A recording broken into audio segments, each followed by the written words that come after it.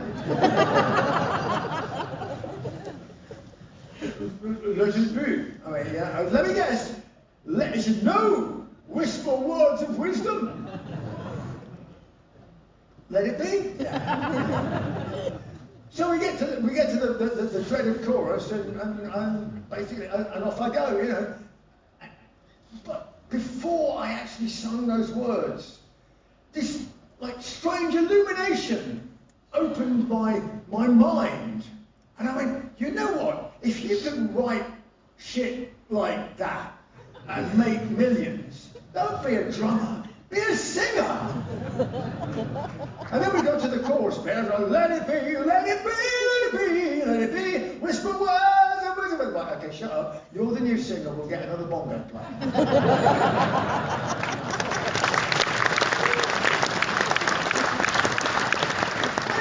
Bell rang and it was time for tea, and we went downstairs and had 4 slices of toast and margarine with 3 mugs of strong, hearty English tea. And then we split up because of artistic differences.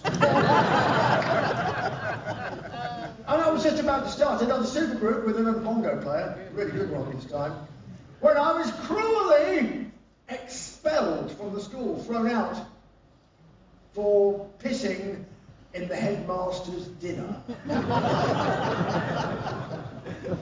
Now, I could have defended myself against this accusation, right? I could have defended myself. I'd seen stories in America, right? There were stories, I mean, you all know O.J. Simpson, right? The bloody glove, the knife, the footprints in the garden, the DNA everywhere, of course, not guilty.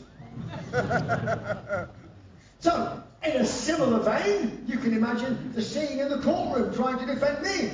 My ladies and gentlemen, the pronouns of the jury. My client is accused of urinating in the haricot vert, the French green beans. But where is the evidence? He has eaten it.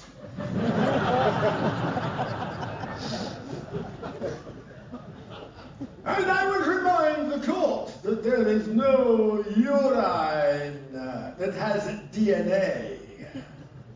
Well, I didn't do that anyway. I didn't do any of that, right? Because I went in there on the day and the authority figure of the school, the authority figure of your entire life, the biggest authority figure you could have apart from God, doesn't exist anyway. So. And there he is sitting there, and I'm just watching it. I should be terrified, but instead, I'm just watching his mouth move. It's like talking to a cat, you know, blah blah blah blah blah blah blah blah blah blah blah blah. And all I could think was, hey, you've eaten my piss. So when finally he said, did you perform this appalling act in my dinner? I was just like, deny it. Nah. Yes, I did! And of course, like all day, I was out, like kicked out, thrown out. That's my end of term school report, was the telling phrase, you know, that their analysis of me was absolutely spot on. His tongue has always been his undoing, right? Yes, indeed. So I'm thinking of fucking out and living out of it now, you cunts. So, I go to university. I did. I actually went to university. Incredible as that may seem, it was incredible to me. It was more incredible to the university. They couldn't understand their bad luck. But I turned up and I did a degree, which I don't fully understand. This is the point of going to university, of course, that you don't actually understand anything at the end of it. But you know the right question to ask. So I did a degree in modern history.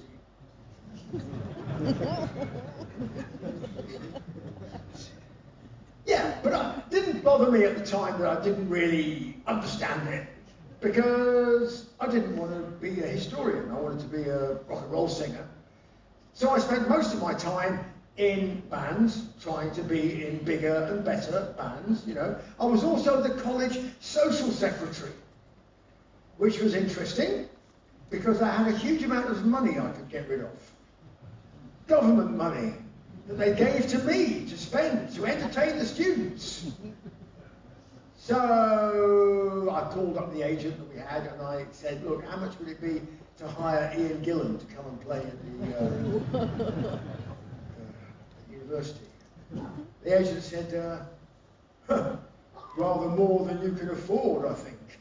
I went, really? Think again, I have an enormous amount of money I can donate here. All of it, in fact, the entire fucking budget for the year. Gone. Anyway, I did. And Ian Gillan, he came. The gig was amazing. The three of us, we loved it. And the rest of the time I spent in bands. I mean, I won't bore you with the gory details, but the last band I was in before I ended up joining my first professional band, right? My first professional band. It was in a band called Shots, right? And we played a series of shitty pubs in London. One of them was the Prince of Wales in Gravesend. The clue is in the name. So, I'll describe the scene to you. So, I'm standing on this wonderful carpet here, which was about the size of the stage. Except there was no stage, it was just a bit of carpet on the floor. The drum kit was here, and immediately behind the drum kit was the only door to the gentlemen's toilets. So, after, 5 minutes, somebody from the front row, which basically was the bar, which effectively is where the front row is here, would like go off the bar, take their beer belly, walk across the carpet, knock half the drum kit over, go for a piss, and then immediately return, knock half the drum kit over, and go and stand back at the bar. It happens 2 or 3 times, and it's very tedious. So finally, the last time, some guy comes along, about to step foot on the carpet, and I say, excuse me, so hold the music just a minute, mate. I'd like to stop you right there, sir, because clearly you are incontinent in the bladder department, and I'm not letting you. Oh, and all your friends here, basically, you know, they're all wondering because I'm just directing attention now to your bladder and your apparatus, and they're all secretly wondering right now, how big is your cock? And he went very red in the face. I said, because I'm not letting you across this floor until you go round and get your cock out and show it to everybody in the pub. And he went very red in the face. And miraculously, he went and stood back at the bar. And nobody went for a piss for the next 45 minutes. And I expected to be like, the landlord, because I was basically abusing his customers, right? I expected the landlord to kick us out and never be seen in his pub ever again. But it wasn't the case. I mean, it was fortunate, as it turned out, that we ended up playing in this pub. It was kind of, what, do you get EastEnders over here? EastEnders, yeah, it's like shitty BBC thing over here. About something like it looks like the U-bend in the toilet, the Isle of Dogs, that thing, yeah. But anyway, he was like some Cockney East End villain. He was like, fucking hell, that was fucking amazing, fucking comedy heavy, fucking comedy metal, loved it.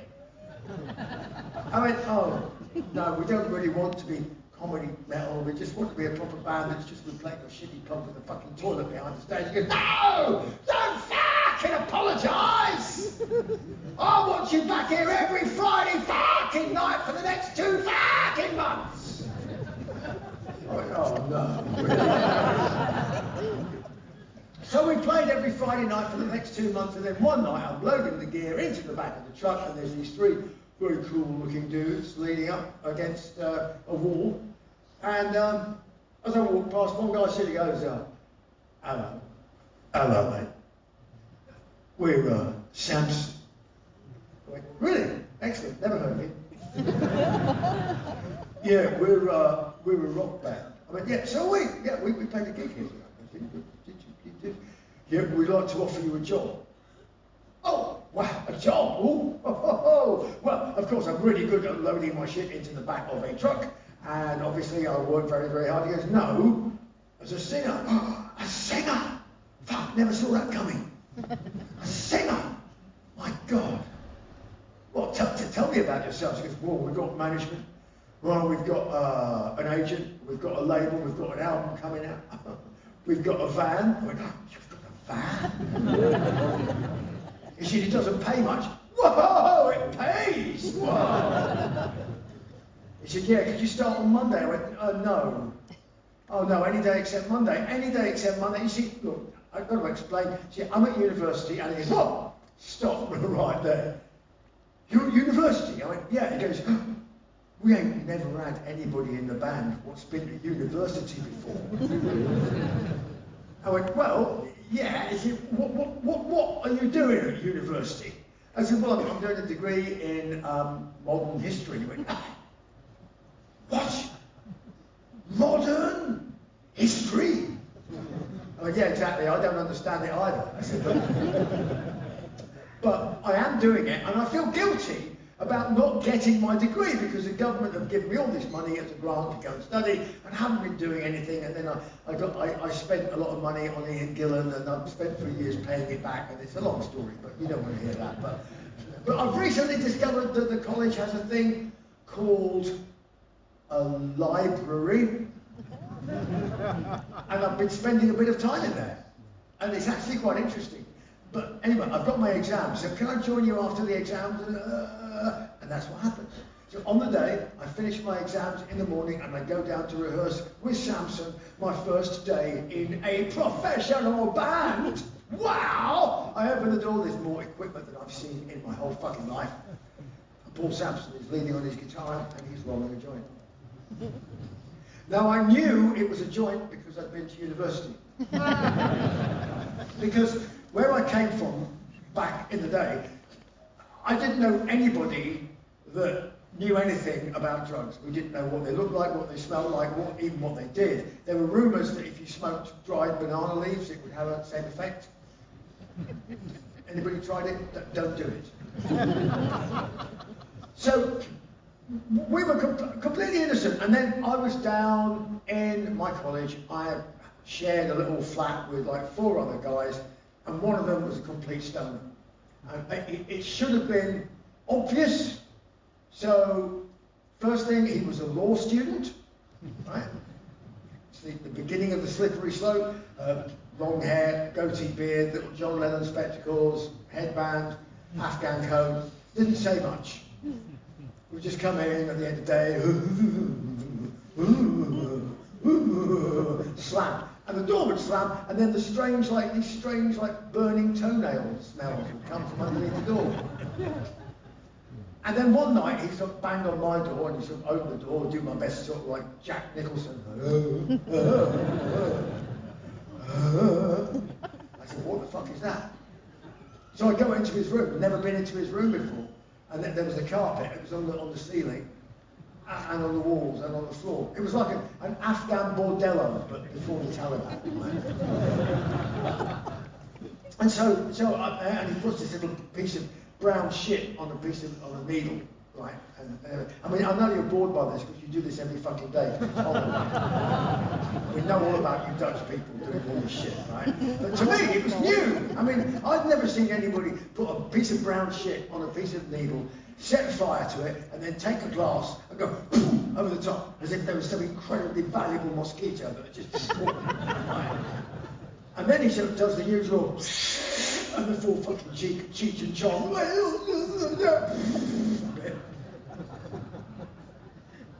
And then says, off you go. And I'm like, well, of course, I've done this 1,000s of times before. And I take a big fucking lung for and a few things that were not remotely funny 5 minutes before now become funny. And I'm hungry. So that's it. dope, marijuana. That's the entire experience in a nutshell. Not worth buying it ever, just smoke somebody else's. Right? So Paul Sampson is rolling one of these. I know that's a joint. Now, I could not explain the drummer. Our drummer was called Thunderstick. It's not his real name. But he was actually unconscious across his kit, like this. Because he'd taken a load of tranquilizers, maybe one too many tranquilizers, you know. Just got the dosage slightly wrong, you know, so he was just like, out. But the bass player, on the other hand, was a completely different thing. I mean, he was just really pleased to see me. He just started jumping up and down. He was like, oh my goodness me, I'm so pleased to see you. It's so amazing now we've got a proper lead singer. It's all going to be so different now. You're here. And I looked very closely. I went, fuck me, Chris, is that like white powder on there? And he told me, what is that shit, right? So I asked the killer question. I said, are we going to rehearse today? Maybe.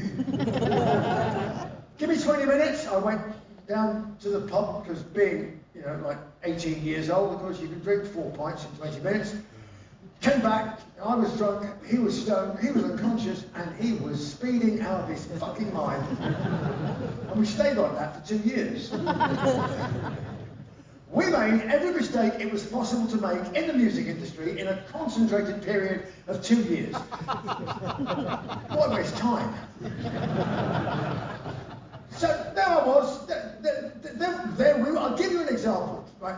One day in the life, this is us by the way, that's us there, look. That's what happens when you smoke a lot of drugs and decide to take publicity photographs. Like the singer being eaten by a piano, inadequately. Right? So I'll give you an example. One day in the life of Samson. So we were on tour. We had a PA system with a truck. We had lights and a truck, and we had a road crew. And we decided in the middle of this tour we would fire our management. Of course. So most people would probably get a lawyer, possibly, right? Because there was contracts and all kinds of things and stuff. But we didn't bother with any of that. We went round to the bass player's house, cut down his dope plants and smoked them. As a prelude to composing our letter. So when we found some paper, got a piece of crayon, kind of drew lots for who should actually try to write. And basically it went something along the lines like, dear management, we are the band. We think you suck. You're fired. Goodbye, the band. Thank you. Put it in an envelope, shoved it under the door. That's the last we'll see of them then. And it was. Until the next day. When a man with a big, thick piece of papers came along and said, yep, there you go, bam, bam, bam. Well, we read through it, we didn't clearly understand it, but I can paraphrase it for you now. You are well and truly fucked. And we were injuncted. We could not spend or receive money in any way to do with the entertainment industry. Well, that was a bit of a problem. So the PA system, that disappeared. The lighting system, that disappeared. The road crew, we couldn't pay them, so they all quit except one. We threatened to beat him up. Idiot, you know. And we hired a van under false pretenses, put some gear in with the one roadie. Off he goes, drive off to Scotland. We'll see you later. We had our own transportation though. We were lucky. We had a hire car driven by our Buddhist tour manager. Now, being a Buddhist, he was not obviously didn't do any drugs at all, right? And he was in a good frame of mind. I mean, he had a credit card, his own credit card. And we explained to him. We said, "Look, we have no money. You see, Brian. His name is Brian. We have no money. So, being a Buddhist, surely it would be a good thing for you to just get rid of all this money that you have." And spend it on us. In particular, because the car we were driving, that he was driving, was now listed as stolen. Anyway, we get in the car with the Buddhist, the stolen car with the Buddhist, and don't smoke billowing out of the windows. We head north. Nobody stops us.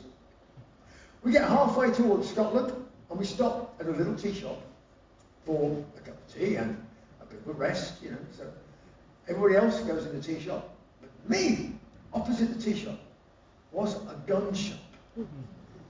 Now, these are rare things in England. We don't have many gun shops in England of any description, right? And it was one of those sporting gun shops, so, well, it's sporting. It depends on whether you're a duck or not, really.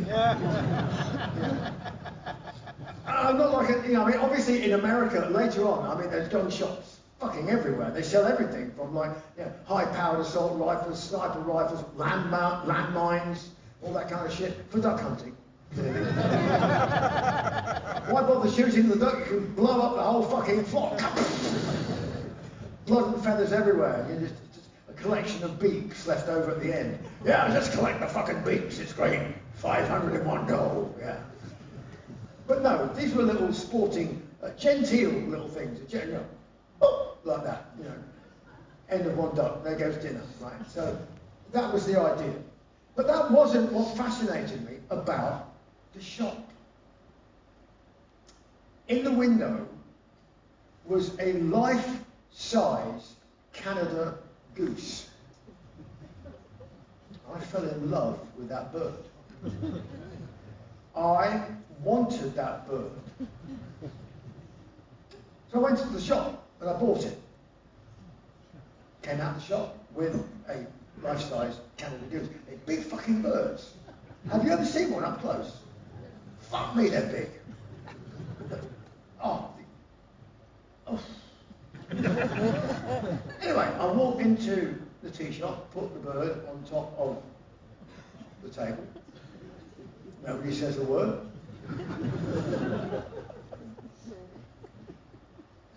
Nice bird. I thought so. Oh. What you going to do with it? I thought we could gaffer tape it to the roof of the stolen car on the way to Scotland. Yeah, that would be cool. So, with the life-size Canada Goose taped to the top of the stolen car and don't smoke billowing out the windows, we went north. And still, nobody stopped us.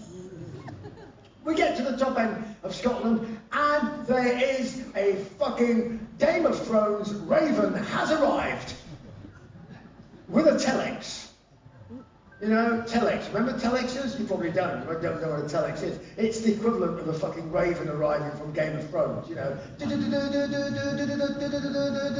You must come back to London tomorrow morning to go and see your lawyer.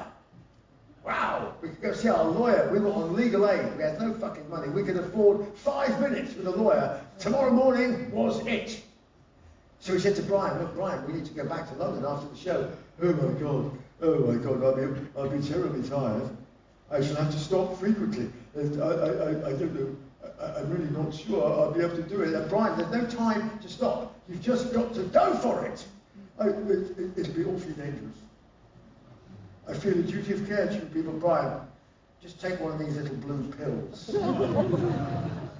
What's in the blue pill? It's not drugs, is it? I don't take drugs, as you know, because my body's a temple. Take the fucking blue pill, Brian. Well, I'm really worried. I'd rather not if you don't. Take the fucking blue pill, Brian. Boom. Later on that evening, we get in the car and we drive. No, we fly. Nothing passes us, nothing fucking stops us, all the way down to Birmingham. We stop for fry up because the sun is coming up and we can't find Brian. Hey, where's Brian? Oh, he's downstairs polishing the car. Oh, fuck me, that's a weird thing to do at 7 in the morning. Back in the car, off to London, we go see the lawyer. The lawyer says, you have 5 minutes, don't talk. You are well and truly fucked. Goodbye. We go outside, there's Brian. Oh, kill me now! I just need to sleep. Brian, come on, we've got 300 miles to go up to Blackpool, Brian. Come on. Come on, oh, no, I can't do it, I need take another blue pill. I don't want another blue pill. Take another fucking blue pill. That was a day in the life of Samson. One day. We had 2 fucking years like that. Right? I mean, look, take a look. There, over there.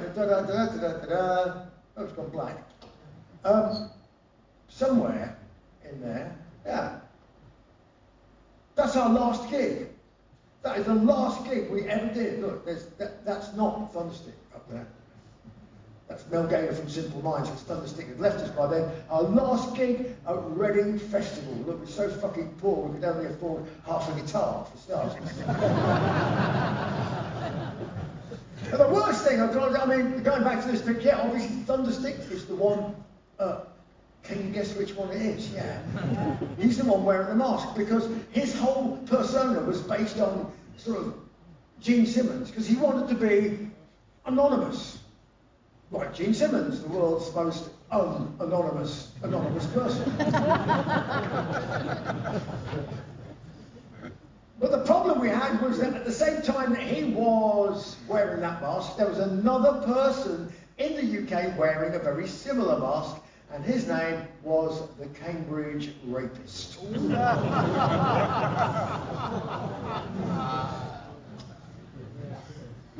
So we became known as Samson, the heavy metal band with a drummer who wears the rapist mask.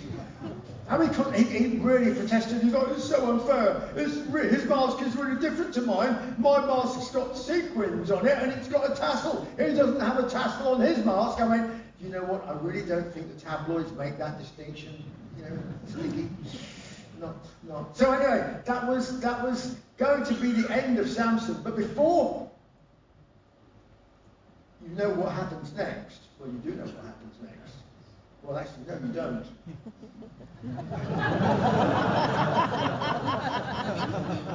So there is the late, great Clyde Burr, and there is the goose. So I'm explaining to him the aerodynamic characteristics of how a goose gravitated to the top of a stolen car might improve the mileage of a Ford Granada.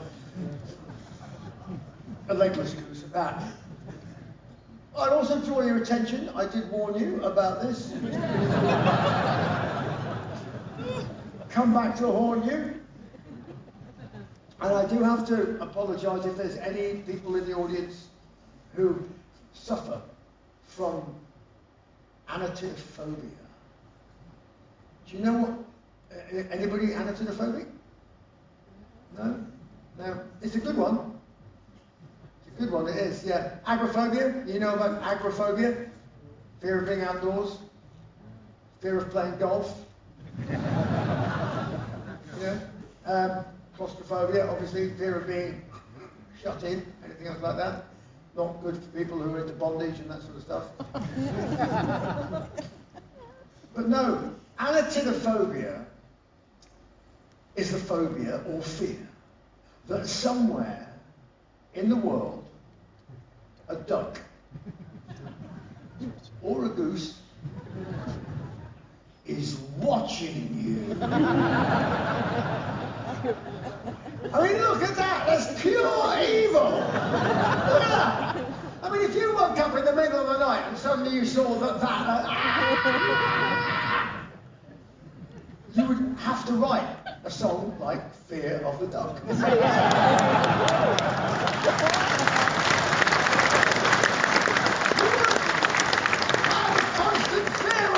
Is always there. Fuck me, Steve. I said, you've got to change those fucking words. People won't get it. Nobody knows what anatophobia is. They won't get it. Fear of the dark, yes. Fear of the duck. It's just weird.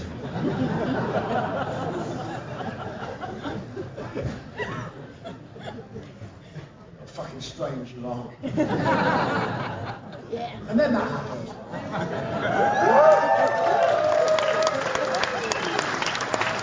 So yeah,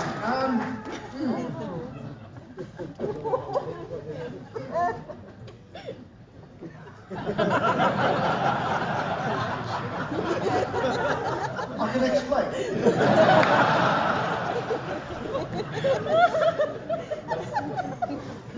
You see,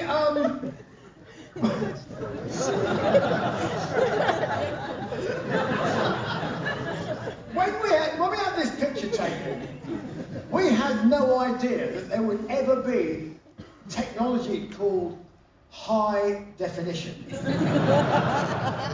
We used to call it the fruit and vegetable line-up shot. But I know what you're thinking, some more than others. There's a couple of things in this picture that sort of, you know, obviously stick out a bit more than anything else. I mean, I look at it constantly and I'm thinking, yeah, look to the eyes, look at the eyes. So I was in Iron Maiden and it was incredible. We've not really been to too many places around the world in Samson, and suddenly we are going everywhere. We're in America, we're making loads of money. Look, there's some of it, there's some of the money we made. Actually, that's the manager's money. So that goes back in the bag after the picture, you know. But again, courtesy of high definition, I looked at this photograph and I thought, my trousers are a fucking string. He could have peeled off a $20 bill and gone, hey, get yourself a belt, lad, but no. No. The other thing you find out when you go on tour, like properly, like we're real proper road dog musicians now, we've got God knows how many, 200 gigs or whatever it was, you know, and we were supporting people in America, which meant we were on stage for like 20 minutes a night, which by my calculation led to 23 hours and 40 minutes of sheer fucking boredom. So you either become a heroin addict or, you know, marry a supermodel or something else like that, or you take up a hobby. You do something to try and keep your brain from slowly turning into mush.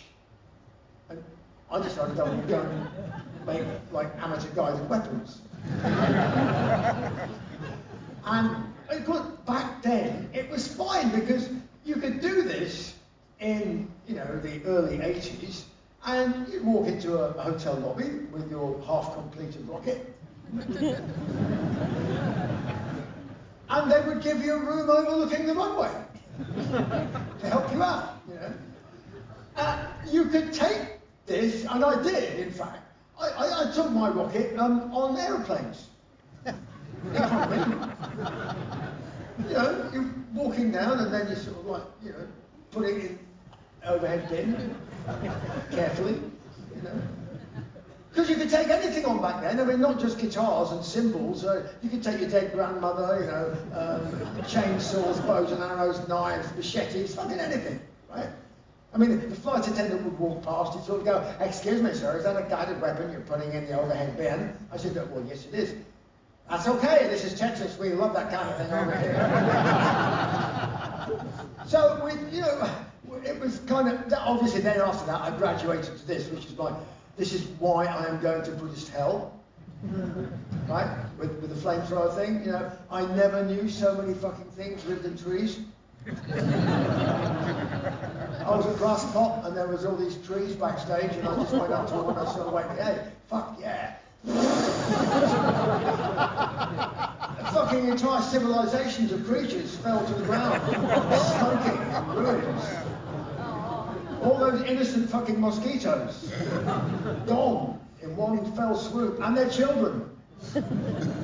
Yeah, all families decimated, civilizations of mosquitoes. So yeah, that is, but it's good fun. Now, there I am again wearing insufficient clothing. But this time, supporting the Polish Air Force, physically, as it turned out. Because, obviously, now, the Russians have gone home. But when we took this picture, the Russians were uninvited guests. Well, no, they weren't guests, really. They were just uninvited in Poland, and everybody couldn't wait to get rid of them. And we ended up turning up and going, oh my God, is this going to be some kind of fucking revolution? You know, because everybody was nuts about the whole Maiden appearance when we went there for the first time. Behind the Iron Curtain, incredible. We got a Polish security guy allocated to us, and it turned out that this guy was actually a member of the Spetsnaz. He was actually Soviet Russian special forces, even though he was Polish, he was one of their Spetsnaz units. I mean, I think he'd fallen out of an aeroplane, like without his parachute, sort of bounced. and they're tough, these Spetsnaz people. So they gave him to us, you know, because apparently his back hurt a bit, you know. But he was a useless security guy, because all he wanted to do was kill everything. Right? He was just in industrial quantities, so he would be able to, those people, they are a threat. I will kill this one, I will do with my eyelash. He will be snuffed out. This one with a little finger. This one, no, Joseph, no, stop. Don't kill anybody. Why not? They are a threat. They're jumping up and down, yelling and screaming, and waving sticks. I said, no, those are banners, and they're pleased to see us. They like us. They're fans. They are our friends. Oh, I don't kill them. No, you don't kill them. When can I kill something? Well, why do you have to kill something? It's my job. We'll tell you when you can kill something. Or when will that be? Or, never. Well, that's like, just stop. This went on for 2 or 3 days, and he was very serious about everything, until the photographer turned up. Ross Halfwit, whatever his name was. So our photographer turns up, and he's smuggled in a big chunk of dope. I don't know where he smuggled it in. It was a bit browner than usual, perhaps. I don't know. And anyway, this guy, Joseph, smokes half a joint. Oh my word. The effect. So the next day, after he smoked his joint, we're in the Soviet-era bus, which on startup emits half the world's fucking global emissions coming out of the back of it. and Joseph is at the front with his microphone, and he's sort of going, oh, no, like tour guide, okay. On the left, yes, secret Soviet big military base. Yes, you see the nose cone sticking out in the woods. And over there on the corner, 2 floors down, the underground bunker. Yes, the dissidents, the nipples, the electrodes get the confession. We're like, Joseph, shut the fuck up, save it for the US Embassy or something. And that night he smokes the rest of the joint and a bottle of vodka. And suddenly becomes fluent, almost fluent in English. And he steps onto the bed. We're having a bit of a party in one of the rooms of the hotel. He steps onto the bed and makes an announcement. I will show you all what is good Soviet Special Forces woman. You're like, oh, this should be interesting. And then he makes a further pronouncement. I will be good woman. Joseph is 40 fucking years ahead of his time. Transitioning before our very eyes. So he demonstrates, he said, so, I will be good woman. So I squawk like this. We have one guy with a dick in my pussy. One guy with a cock in my mouth. One dick here and one dick here. And together we will do Budanube.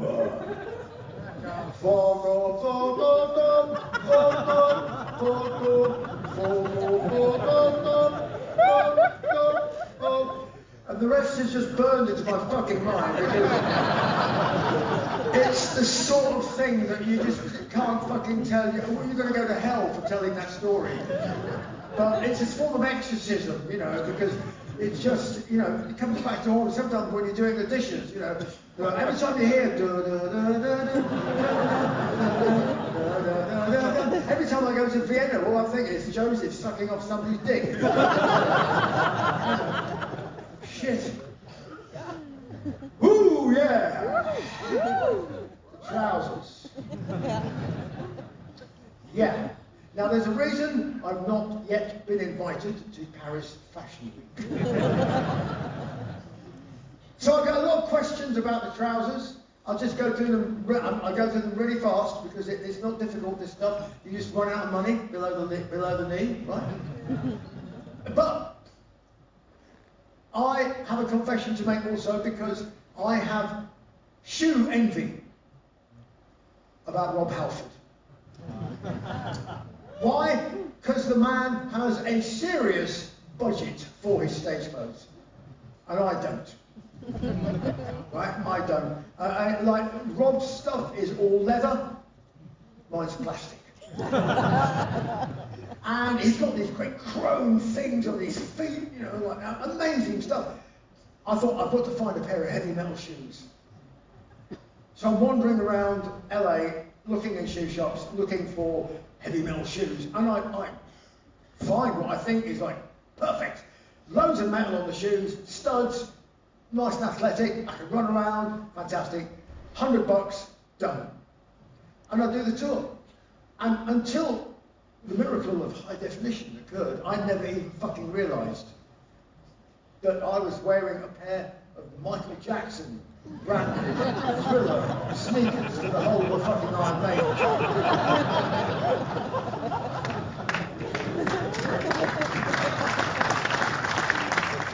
Of course, this one here, these were all supposed to be stitched together, but as soon as I put the trousers on, I went, does it look like a duck? Yes. And then, of course, you got this one, which, you know, somebody said, you know, you can use these are trousers. I went, they look like pajamas. They're not pajamas, are they? They are fucking pajamas. And then, we're coming up to the Somewhere in Time tour, you know, and I am actually getting requests. Are you going to wear the green trousers again? And it gave me pause for thought to think about this. To say how, I mean, you can't just walk into a charity shop and buy a pair of trousers like that, right? They have to be made. Somebody, some fucking idiot, has to create that outfit. Who the fuck would create an outfit like that? Me. So after the Power Slave tour, I was a little bit like, I was a little bit stressed.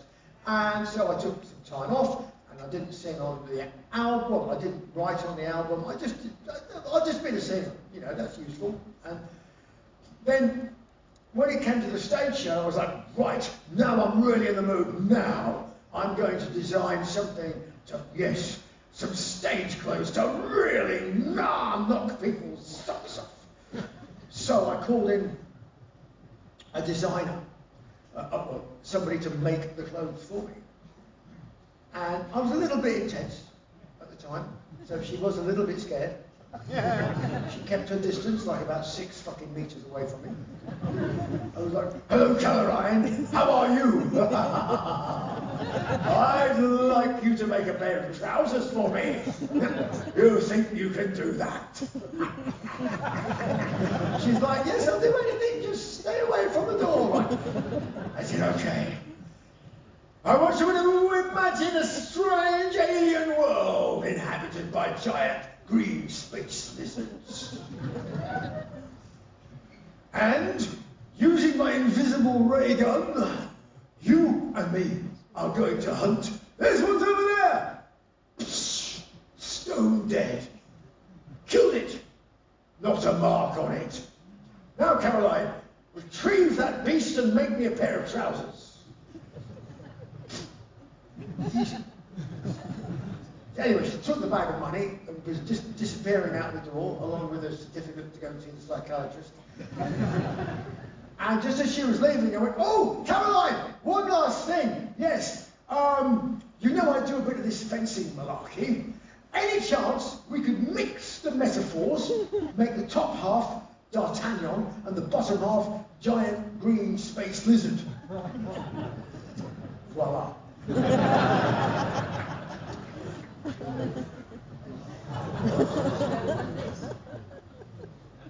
Now this picture has a this is an intellectual puzzle. This picture. It is, all of you. Right. Pay close attention. Close attention to this picture, right? Because hidden in this picture is an accountant.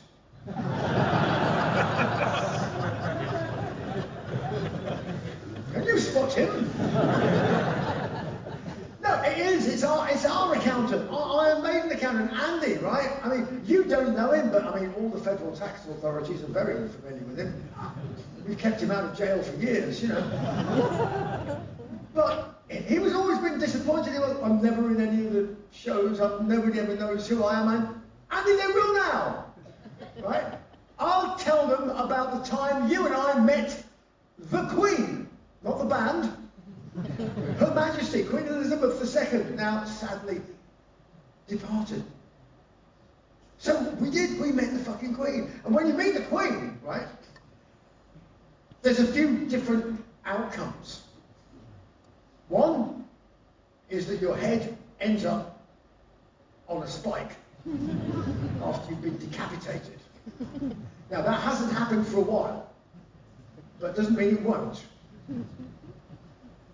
The other one is that your head remains firmly on your shoulders and you just go about your business.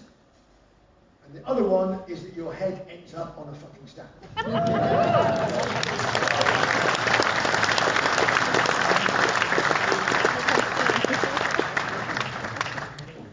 Now, I reckon, I met the Queen years before this, and she does have a phenomenal memory, so possibly when she got the offer of like Iron Maiden stamps, because she had to sign off on all this stuff, right? So she'd have looked at that and gone like, yeah, yes, he's a ruffian, yes, best put him on a stamp, keep him off the streets, you know. But we met her initially when we were at Buckingham Palace for this. It was kind of like an open day for people in the entertainment industry. And the Duke of Edinburgh, Prince Philip, he was still very much alive. He's a bit like the kind of beaky guy in Family Guy, right? And he kind of creeps up behind you, and you don't realise what's going on. You're sitting there looking at all these very, very, very, very big fucking pictures. You're like, ooh, one's as big as my house, you know? And all of a sudden you get this, hello, and you think, oh my God, what's that? Hello, what do you do? I said, I'm a singer in a heavy metal band, sir. Who's this fat fellow here? That's Andy, my accountant. He doesn't look like he's short of a meal or two. Has he stolen all your money yet? Off he goes to start a diplomatic incident with China. And then somebody just grabs you by the shoulders, and this guy is an equerry, right? Which is like a roadie for the Queen, but very, very upper class. And he shoves you into line, and then gives you a little lecture. You can't do this, don't do this, do this, don't do that, blah, blah, blah. To meet the Queen, I'm thinking, right, about to meet the Queen. Standing there, and I look to my right, and there's Roger Daltrey. And he's about an inch taller than me. Short. Nobody's taller than me. I mean, and I'm 5'6.5", and the half is really fucking important. So I look and I'm like, Roger, we're about to meet the Queen.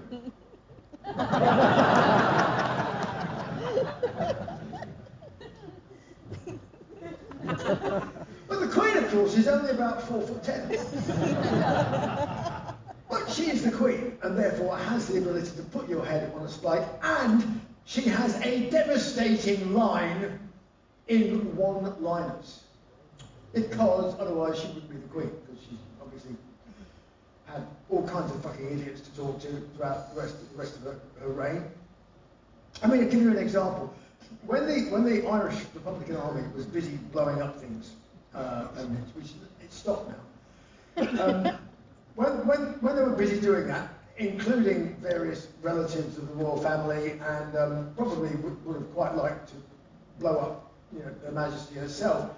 The guy behind it all was a guy called Martin McGuinness, And he was like the second in command and blah, blah, blah. And then they had the peace process and he became a politician, right?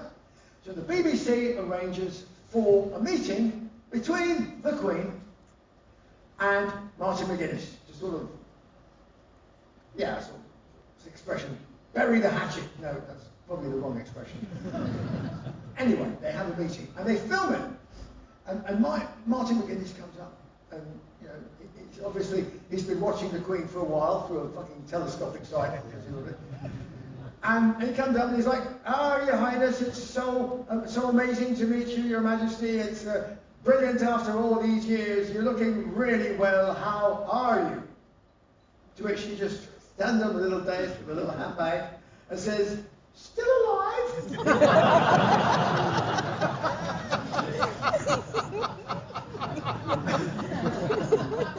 Devastating one-liners. And there's something in the genetic code of the royal family. I mean, apparently King Charles, the new King Charles, Rishi Sunak, who, what time is it? Yeah, he's still the Prime Minister, yeah. Rishi Sunak, apparently, said he's going to meet the new King Charles for the first time. And they briefed him and they said, "Rishi, for God's sake, don't come across like an insurance salesman. Come across like Prime Minister." So he jumps up and he goes, he says, "Oh, hello, hi, Your Highness.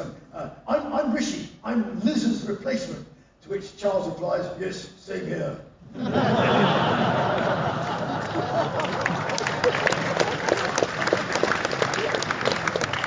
So anyway, I'm about to meet the Queen, and the Queen comes up, you know, and everything else, and it's been a lot of rich food going down in that day, you know, like the petit fours and things like that, and all of a sudden your tummy just starts going, I think, "Oh my God, oh fuck, I'm about to meet the Queen," and her face is almost at arse level. Shit, don't fart, whatever you do. Oh my God, Queen felled by methane fart from heavy metal singers, carried out in a stretcher, fucked by Tower of London, head on a spike.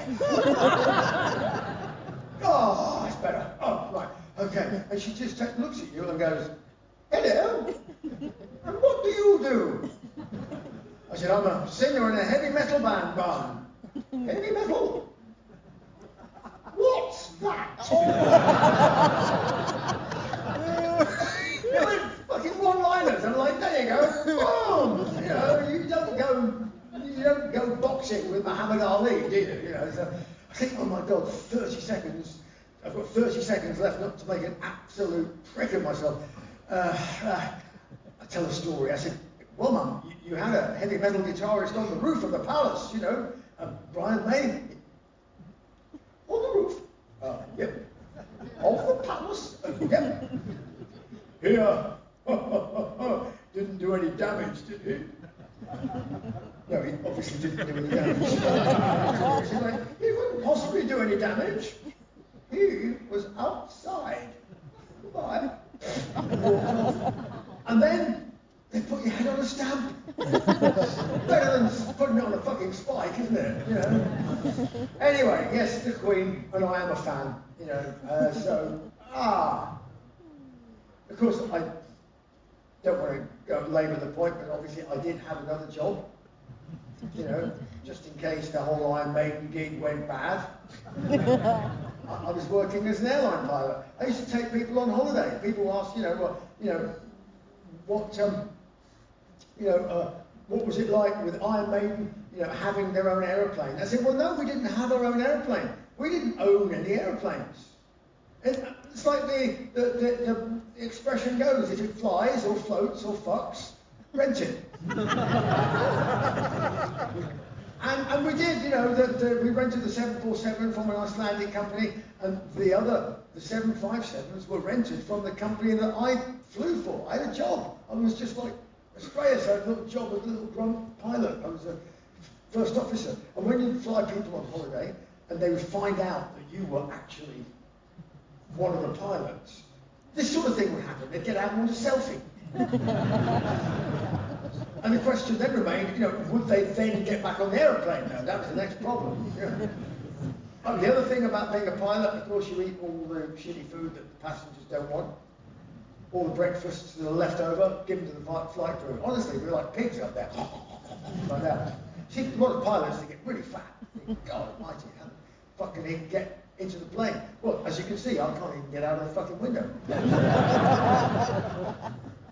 So we did all that, and I did have a great time. I'm sure you're going to be able to ask me some questions about it. But of course, not everything is wonderful and, you know, great. We have little setbacks, and then.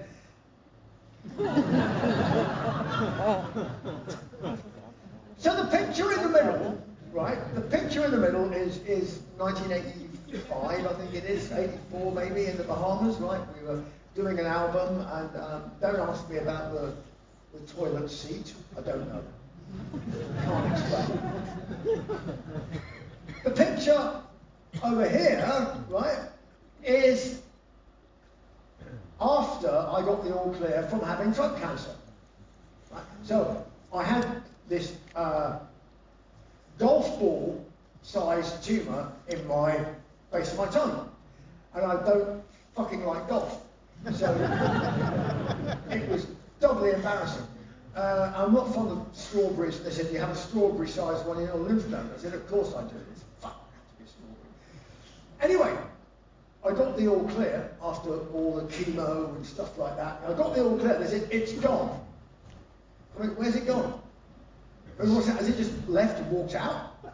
Where has it gone? I mean, it's just dissolved? What the fuck? I mean, the guy just said, no, it's just gone. I mean, okay, it's gone. That's great. Gone. He said, however, you will have, you have no immune system for the next couple of months, right? So just be careful about where you go and things like that.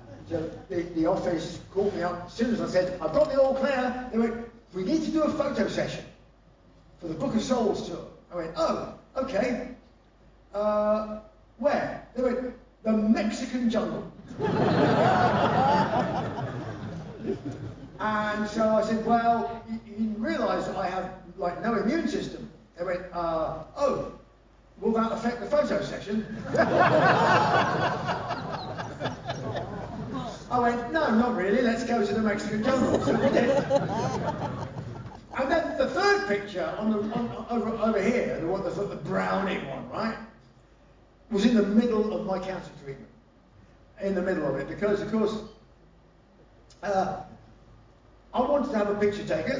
You know, you hope that you're going to get through the whole thing. But I thought, well, this picture, I look a bit like D'Artagnan, right? And I thought, I'll take D'Artagnan. If, when they put me in the ground, because it hasn't fucking worked, they go, what did he look like before he finally got thrown into the flames? Oh, he looked a bit like D'Artagnan. I went, there you go, so that'll do. But, I mean, regardless of that, your whole life changes when you get given a cancer diagnosis. Now, I was lucky in that I already knew I had cancer before I was diagnosed, because I Googled it. And unfortunately, I got it dead right. But then I went to see a doctor, and they stuck pins in me, and they were going to confirm it to me. And it was just before Christmas. And so I turn up, and I'm just wondering, how are they going to tell you you've got cancer? How? I mean, I thought, it's Christmas. Maybe it will be festive. Log fire, glass of brandy, handkerchiefs, you know, nurse, maybe dressed as Santa Claus, blowjob.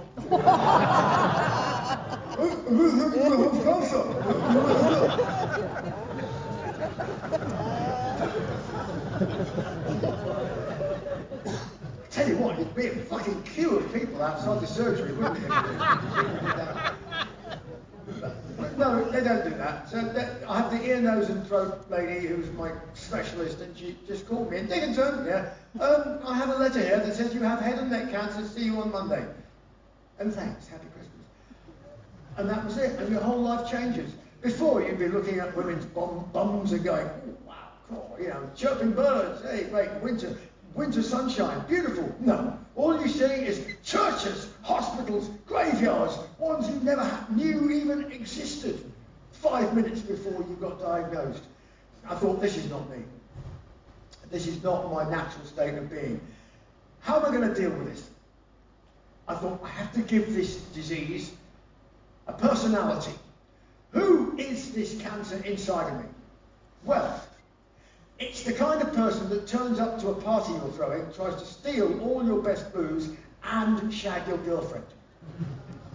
You, mate, are a scoundrel. Fuck off. Never darken my doorstep again. But that wasn't enough. I wanted some physical manifestation of the fact that I was fighting cancer. So I grew a beard.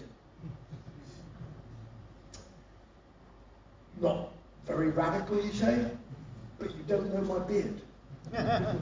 You see, my beard starts out perfectly normal for 3 or 4 weeks, and then, about week 4, it goes through a 90-degree turn and turns into an offensive weapon. It's like having a porcupine strapped to both sides of your face. My cat was scared of it, my wife hated it, my kids hated it, my manager hated it, I hated it, and I decided that no self-respecting cancer would be seen alive in a person with a beard like that, and it would leave. And of course, there was a bit more to it than that. I was doing chemo and radiation and stuff like that. And I went to my oncologist, who was the guy doing all this stuff to me, and I said, look, my head's in a good place. I've got a terrible beard, and I've thrown this guy out of my apartment, okay? But tell me, why do I have cancer? Why have I got this fucking weird disease? What is it? Is it a judgment from God, and he doesn't exist anyway? I know, right?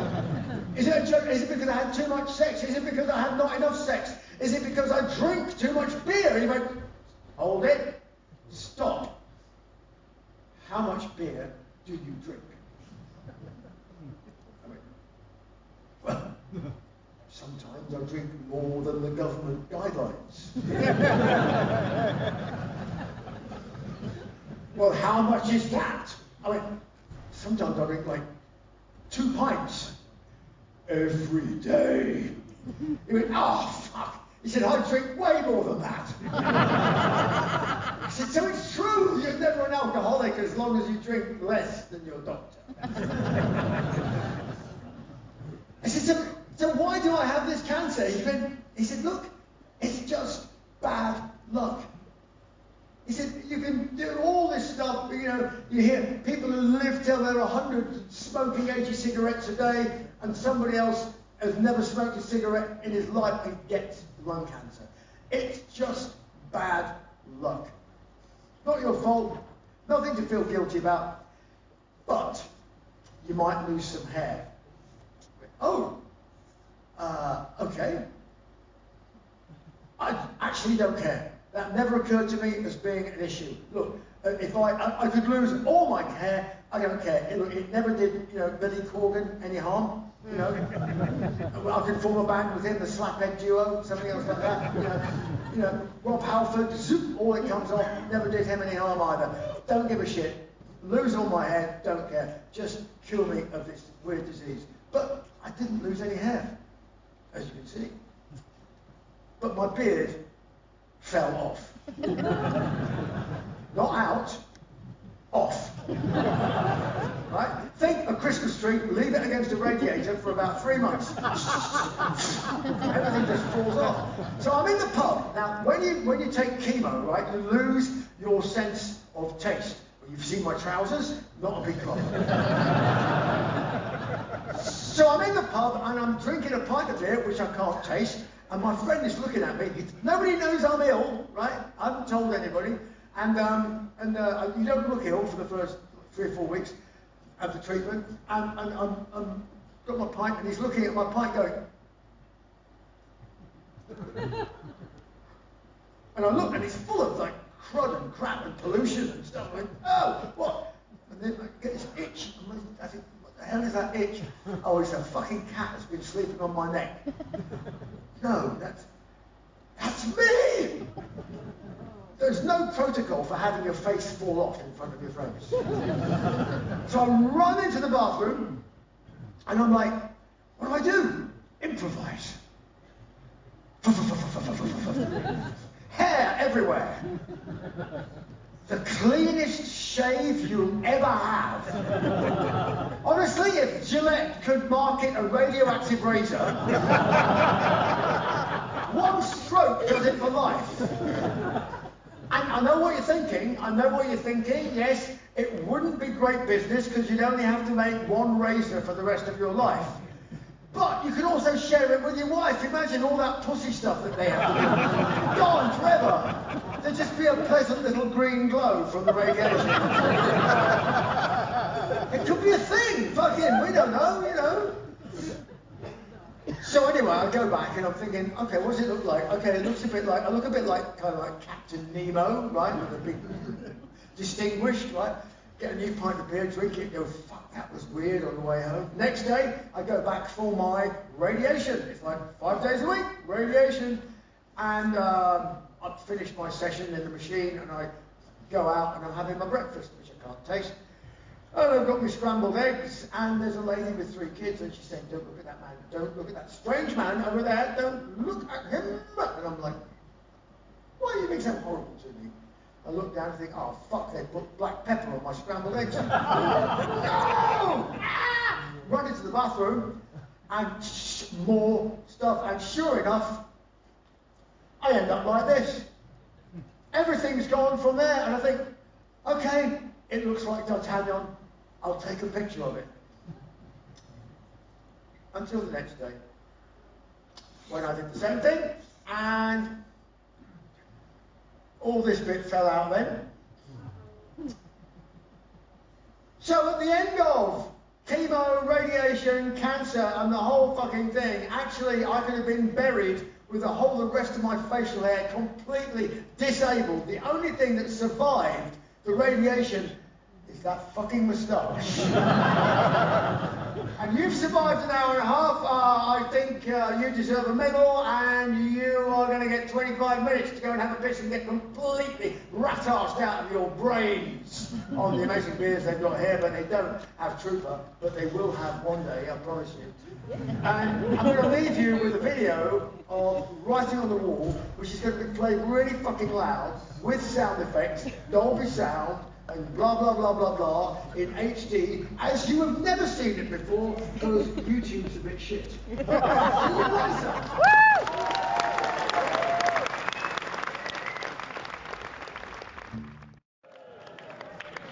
Strange to relate, there you are, yeah. Goodness me. Yeah. Would Maiden be as... Are you ready for this? Yeah. Very intellectual. You know, and I know how you like things like that, because, you know, every time I say cunt, you laugh. See? Would Maiden be as impactful as it is if God was non-existent? Question. Can billions of people throughout countries believe in God if it was all fictional? Let me see, what other things do billions of people believe in over the years that was all fictional? None of that was true either. Earth was flat for a long time, until it wasn't. And if anybody believes in God, no problem with anybody believing in God, right? The only problem is proving there's a God. Nobody's managed to do that. And if there's a God, then how come everybody's God is different? Because if there was one, you would imagine that there'd be general agreement that this is kind of a God. So I think it's kind of like wishful thinking. It's a nice idea to hold on to, the idea that, you know, when you die, there's a cloud or this or however many, you know, virgins or whatever the hell you go to, you know, I don't know. But whatever your individual belief is, absolutely no problem with it at all. Go ahead and believe what you like. I mean, I could believe that, you know, I believe in that chair. You know, I could nominate that chair as being my God. All the people who go and sit on top of a mountain going, that's it, end of the world in 5, 4, 3, 2, 1, up. Shit. Didn't happen. But do they go away? No. They go, we've made a mistake. We've recalculated. When is the end of the world? Let me see. Can we make it 100 years from now? Oh, we won't be around. Ha-ha, no. But we have to carry on telling everybody it's going to be the end of the world in 100 years because it makes life worth living to believe that kind of shit. And they just, you can't reason with people like that because their reasons are not reasonable. They're not reasonable people. And it causes a lot of problems. Most of the shit in the world today is caused by religion. Almost all the shit in the world today is caused by religion of one sort or another. So, frankly, if God exists, you're doing a pretty shit job of doing it. You know, right? So, no.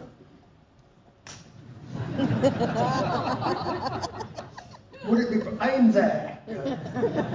Would it be possible to see the next Iron Maiden show backstage? Very difficult. Wouldn't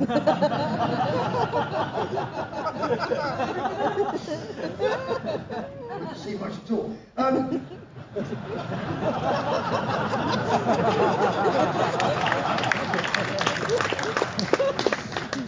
Why do you not have a tattoo? I mean, that's not a question, it's like a fucking accusation, isn't it?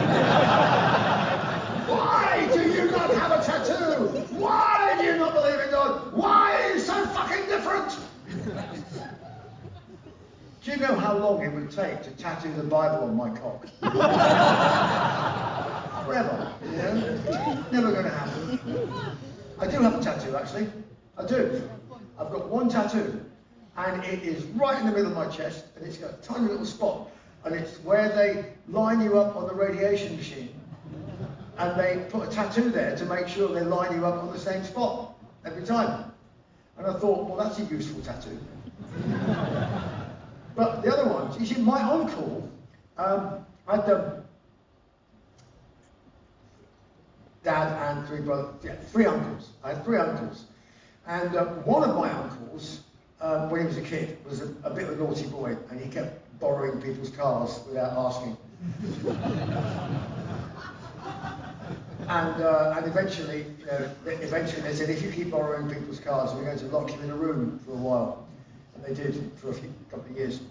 But when he was in these awful institutions in England called Borstal, when he was there, he tattooed himself with a pin and brick dust and stuff, homemade tattoos, you know, and whatever people tattooed themselves with their number or jailbird things and stuff like that. Of course, as soon as he got out of jail, and it was a young person's jail, it wasn't like, you know, didn't do anything wrong for the rest of his life after that. But he had these tattoos, and he became quite ashamed of them. So he decided he was going to do something about it. This is in a long time ago, before laser things to get rid of them.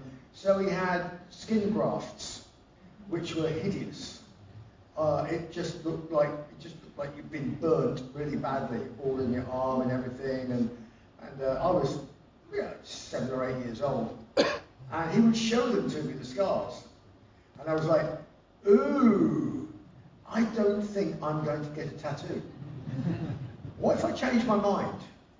I thought, yeah, actually, what if you change your mind? Because, you know, a lot of people get tattoos and they look great. And then, you know, they may not look great by the time you're 60 or 70. On the other hand, you might still be alive. You know? But if you're dead, your tattoo will last forever. So that's cool. Who were you in a former life?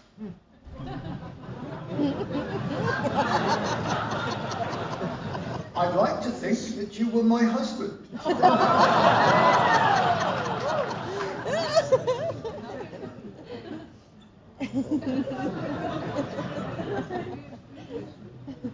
Okay, but then you would be dead. My younger sister would be so jealous. I think we could come to an accommodation, sort of share it all around. Have a former life threesome, you know? It'd be all right, wouldn't it? Yeah. Who were you in a former life? And like, somebody's considering it out there. Somebody's like, no, I'm taken, sorry. Oh, really? Yes, sorry. Who painted Eddie on the plane? Again, who was it? Don't get the bastard. We'll get the bastard, right? It wasn't painted, it was stickers. It wasn't a tattoo. It was stickers, plastic stickers that you put on. Looks like paint, but very expensive to paint aircraft and much cheaper to put stickers on that look like paint. And then at the end of whatever it is you want the airplane to look like, they all come off and it goes back to doing whatever it was doing before. And nobody's any the wiser. So yeah, in the case of the 747, it was stickers, very big stickers. And of course, the advantage of that, when we lost both engines, because somebody collided with it in Chile on the ground, we put 2 new engines on, and we didn't have to paint the engines. We just put the same stickers back on the engines, and it just looked like nothing had happened. But it had. Do you do any formal study for your interest podcast, Psycho, Schizo, Espresso? No. Oh yeah, that's it, right? So that there, I don't know if you know this, but myself and my buddy Professor Kevin Dutton from Oxford University, we do a podcast called Psycho, Schizo, Espresso. And Kevin is a world-renowned psychologist and expert on psychopaths.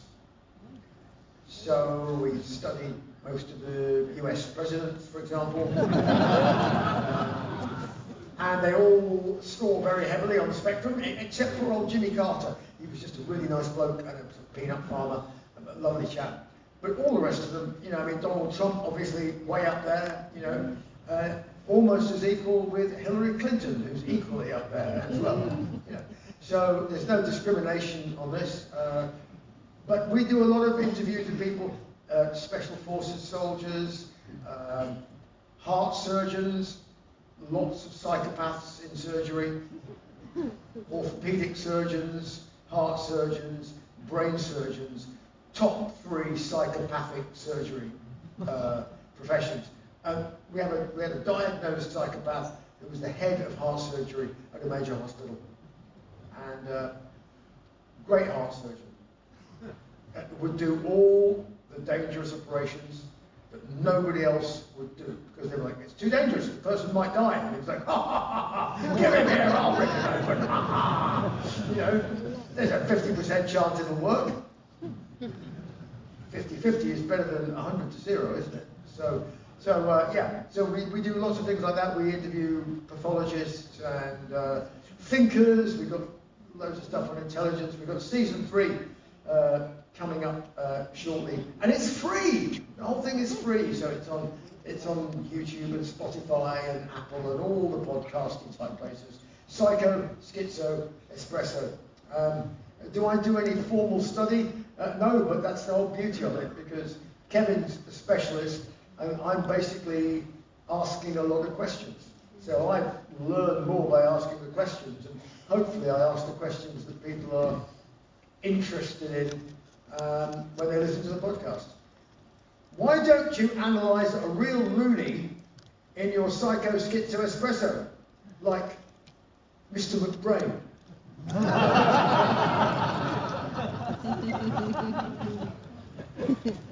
Yeah, well, I mean, the trouble is you can't analyse drummers.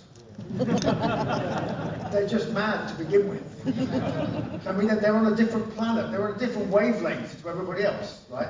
So everybody else hears music I mean, look, as I said, music is just, drumming is just a series of like nervous ticks put to music, right? As I said, it's Tourette's for the song. And, I mean, when drummers speak a different language, so when we were first writing together with Maiden, and Nick was in the band, right? You go in there and go, Nick, listen, you know the chorus to the song we're rehearsing? Yeah, mate. What is it? What's that bit? Yeah. What's the chorus that bit? Yeah. Well, that's the bit that goes, there's long spaced out words with sort of flowing melody, that bit, right. Yeah, right, okay. That's the bit that goes.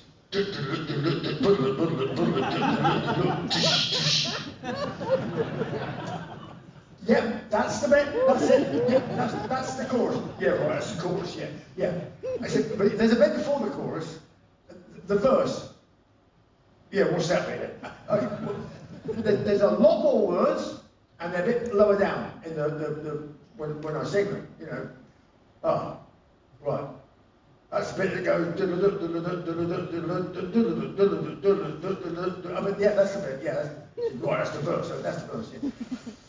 Any chance you could kind of lay back a bit on the whole thing? What, you mean like play it slower? No, just leave a bit more space. Just let it swing a bit more, you know, and sort of hit it what, like hit it harder. No. Or hit it less hard. No. More sort of Steve! You see, that is why God invented bass players.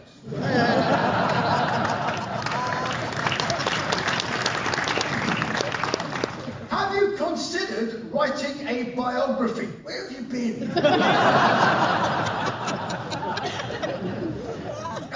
Since when did you want to go fencing? And why did that start? Well, I didn't want to go fencing, I wanted to be a boxer. Right. But they didn't do boxing at my school, and because I was always getting beaten up, and 5'6½", you know. Right. So I thought, well, if I'm going to get beaten up, at least I could like do it on the basis where, you know, you could be the same weight as the person that was beating you up. You know. But they didn't do boxing at my school, and so. I was like, well, we did rugby. I played rugby. That was the closest thing to, like, you know, violence that you could get, really. And we had a metal shop teacher who turned up one day with Excalibur. And we went, whoa, sir, yeah, big two-handed, you know, Viking shit. Although Excalibur, of course, was Arthurian, but never mind. So we were all looking at this thing, and he said, yeah, he said, I could teach you how to make this, and I could show you how to use it as well. We went, what do you mean? Like, sword fighting? He went, yeah. He said, I'm an amateur fencing coach. He said, would anybody like to sign up to have a go? And we went, oh, yeah. Everybody puts their hand up, and then 2 weeks into doing it like one day a week, half the people have given up, because it's not just like sword fighting like in the movies. It's complex, it's technical, and it takes a lot of work and effort and technique and blah, blah, blah. You know, but I kind of enjoyed that. And it turned out that I was not too bad at it. And so, because I was reasonably good at it, I carried on. And then I carried on through the rest of my life. And I mean, I love the sport. And I still love boxing. I mean, I love watching boxing, but it's a bloody dangerous sport. And you can do yourself real harm, you know, and I shouldn't take it up at the age of 65, I don't think. That's a bad thing. Let's go find somebody else who is a bit older. Are you going to do a podcast on ADHD and what is going on in the brain and what extraordinary things people with ADHD can do? You know what? I don't think we were, but we should do, definitely. We're doing things on, what's coming up is, we've got some amazing stuff. We've got stuff on werewolves coming up, people who think they're werewolves in real life, like Nick Hadfield. We've got a dominatrix coming on, talking about politics. And so we've got some really, really cool shit coming up on Psycho Schizo Espresso. ADHD is a really good one. In fact, the more you get into psychology, the more cool shit you realise there is. You absolutely run out of episodes before you go, oh, we've got to do one on that, and we've got to do one on that, you know. So it's very cool. We've got to start experimenting with people. Rumour has it that you were good at fencing. Is this true? Yes, but I wasn't as good as some of the tabloid media used to make out. They think that they went, oh yes, he was an Olympic standard fencer. I was like, no. No, an Olympic standard fencer is somebody who is in the Olympics. I was not in the Olympics. I was on the Olympic squad, so I trained with the Olympic squad, which was a pretty good standard, but you're not an Olympic standard fencer until you've been into the Olympics, and I never have. won't now. How organised are you?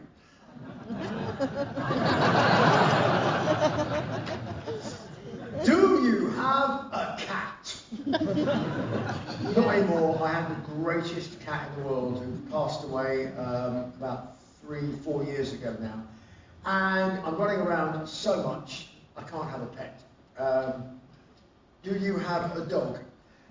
I don't have a dog either. I like dogs and cats and rabbits. And my girlfriend really likes owls. So we would like to have a place one day with an owl, a rabbit, a dog and a cat. We're trying to figure out how that works. But Spitfire or Avro Lancaster, which would you choose? Avro Lancaster, because I've flown in one. And it is absolutely amazing. Big 4-engine heavy bomber, absolutely incredible. It's got loads of things in it. Spitfire is absolutely beautiful, trust me, incredible. But there's something about being in this deafening piece of machinery, Lancaster. It's just the grumpiest aeroplane I've ever seen. I mean, it really, even on the ground, it's just got this big sort of chin that sticks out and goes, I'm coming to drop bombs on you, and then I'm going home and having a pint. It's just a grumpy airplane, I mean, but it's magnificent, you know, and so, yeah, Avro Lancaster. Do you still fly planes commercially? No, I don't, no. What type of plane? I don't fly any type of plane now. Because when you get to 65 and you are a commercial pilot, first of all, I don't get time to be a commercial pilot now. 2017 was the last flights I did as a commercial pilot and flying a 737. Now I'm 65 in August, and at 65, they take you out the back as a pilot and they just put a bullet in you.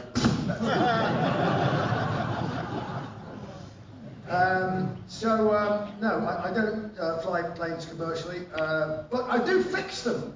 I've got a company in Wales. I've got 120 people employed full-time fixing 737s and Airbuses. So we do big, heavy checks on them. And actually, that's quite fulfilling. It's quite nice, really. Being a pilot, you're only just employing yourself, but this is like employing loads of people. It's really cool. It's great stuff. How did you become friends with John Lord from Deep Purple? I knew Ian Pace, and we were friends of friends and everything, and they all lived next door to each other. There was John Lord and Pacey, and because their respective wives are identical twins. So, yeah, that might have gotten interesting back a few years ago. So, we just used to go out and have Sunday lunch and, you know, get drunk and things. And then John was going to re-record his concerto for group and orchestra and said, did I fancy doing a bit of singing on it? I went, yeah, great, wow, cool. So I went to the studio and did that. Unfortunately, by the time we were doing it, John had become quite ill and passed away some months later. But that's how I got to know John, and he was a wonderful guy. And then the conductor, Paul Mann, contacted me and said, look, you know you did the singing on the concerto in the studio. We're going to do it in Quebec City for 2 nights because it's the 50th anniversary of it. Are you up for doing it? I went, yeah. So I turned up, did the concerto, and then we did 5 Purple songs at the end of the evening with the band as well, and the orchestra. And it was, honestly, it was brilliant. It was really good. And so we went, oh, it'd be cool to kind of do that again. So now we are doing it again in some shows in Eastern Europe. We've got 2 shows in Sofia, Bucharest, Zagreb, Ljubljana, Sarajevo, all cool places to go do it, and a place called Olomouc, which is in Slovakia. I get my Slovenia and my Slovakia mixed up. But yeah, so we're doing that, and then we're doing 4 shows in Brazil. We've also added Jerusalem and Tears of the Dragon with orchestral arrangements for a bit of fun. So we're doing that as well. So we do 5 purpose songs and those 2, and the concerto and some other classical bits as well. So it's quite a cool evening out. So one of these days we'll get around to doing it in Holland. Tilburg would be good, actually.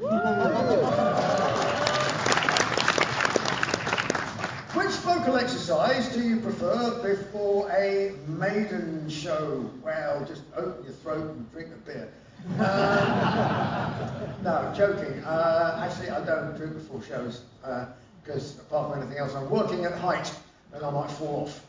There's no safety rail when I'm running around on those things that I'm running around on upstairs. Focuses you a bit more, you know, when you realise it's going to hurt if you fall off.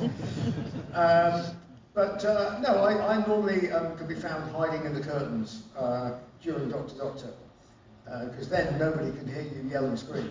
Because I always get embarrassed when I first open my mouth to sing, because what comes out is sometimes not very nice, and you need to warm everything up and get it all. So I use a bit off of one of the solo records to warm up my voice, and I just do the same thing every night, and it seems to work because you need to warm up a few things, like you need to warm up, you know, the bellows, if you like, the thing that puts the power in the voice is that, and you also need to relax and warm up the tongue and the stuff that people call the soft palate, and get because that opens up various spaces in your head that you can use as resonance, like a speaker cabinet, because basically what you're doing with your voice is turning your body into a loudspeaker cabinet. Take a speaker out of a loudspeaker cabinet,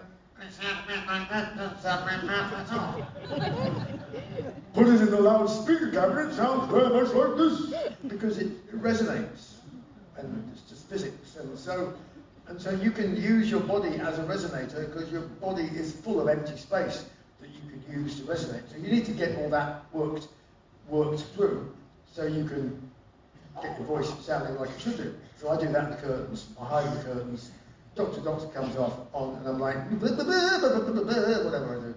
What do I normally do? I think there's a song called Trumpets of Jericho on one of the solo albums. And it's great because you can start off like a, and the trumpets of Jericho. That sounds a bit shit, right? Better do that a few times and warm it all off. And then, well, you and the trumpets of Jericho still the walls remain. Think, oh, that's sounding a bit better, right? Okay. And then you just keep working up to, and the trumpets of Jericho still the walls remain. The stones and the stone and the wheel fortune raises. Didn't like that bit. Raises. You just like smooth things out.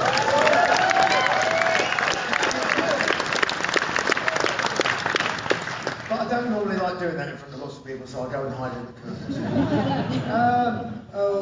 When you wrote the lyrics to Writing on the Wall, were you secretly aware of Putin's plans?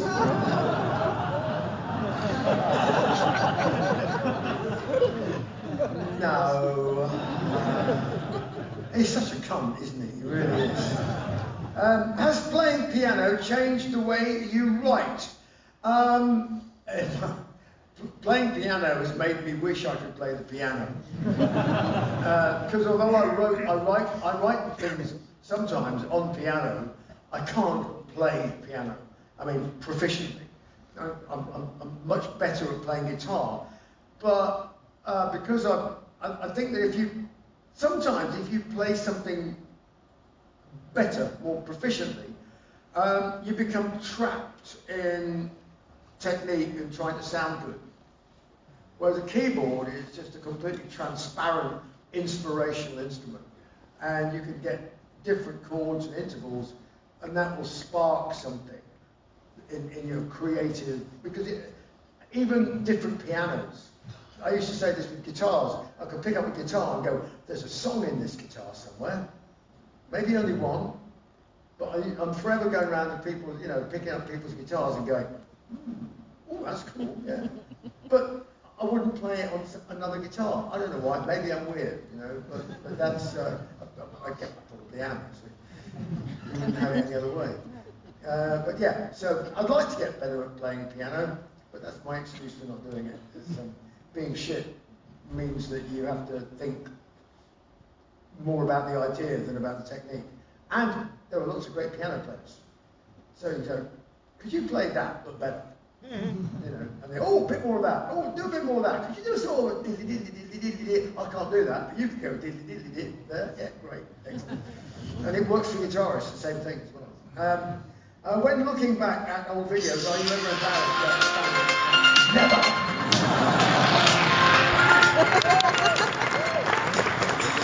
Who's the better pilot, you or our king, William Alexander?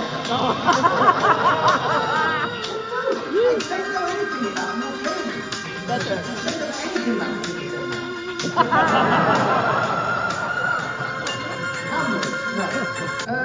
Do you ever think of the end of Maiden? No.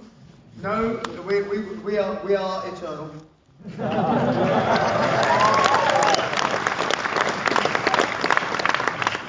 Do you see yourself doing this at 80? Well, if I can do it when I'm 80, I'll be fucking delighted. So if I can still do it at 80, I will be doing it at 80, thank you very much. Why not? You know what I mean? So yeah, absolutely. I enjoy it. You know? Whether anybody else enjoys it, that's a different question. Can you rub my feet? I bet you are very good at it. They are frozen stiff. When